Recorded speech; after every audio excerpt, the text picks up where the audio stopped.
અમદાવાદમાં વિદ્યાર્થીની હત્યા બાદ ગુજરાત પોલીસની સોશિયલ મીડિયા ઉપર પોસ્ટ ફરી એકવાર પોલીસે નાગરિકોને યાદ કરાવ્યો ટોલ ફ્રી નંબર નાગરિકોને પોલીસે યાદ કરાવ્યો 14449 ટોલ ફ્રી નંબર ગેરવર્તણૂક કરનાર પોલીસ કર્મી વિરુદ્ધ નાગરિકો આ ટોલ ફ્રી નંબર ઉપર ફરિયાદ કરી શકે છે।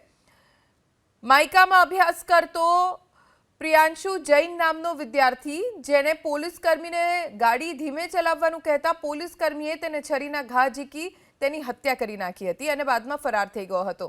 આ પોલીસ કર્મી વિરેન્દ્રસિંહ જેની પોલીસે ધરપકડ કરી પંજાબથી, ત્યારે ફરી એક વખત પોલીસ વિભાગ તરફથી એક પોસ્ટ કરવામાં આવી છે। સોશિયલ મીડિયા ઉપર ટોલ ફ્રી નંબર જાહેર કરવામાં આવ્યો છે। અમદાવાદમાં વિદ્યાર્થીની હત્યા બાદ ગુજરાત પોલીસની સોશિયલ મીડિયા ઉપર પોસ્ટ ફરી એકવાર પોલીસે નાગરિકોને યાદ કરાવ્યો ટોલ ફ્રી નંબર નાગરિકોને પોલીસે યાદ કરાવ્યો 14449 ટોલ ફ્રી નંબર ગેરવર્તણૂક કરનાર પોલીસ કર્મી વિરુદ્ધ નાગરિકો આ ટોલ ફ્રી નંબર ઉપર ફરિયાદ કરી શકે છે।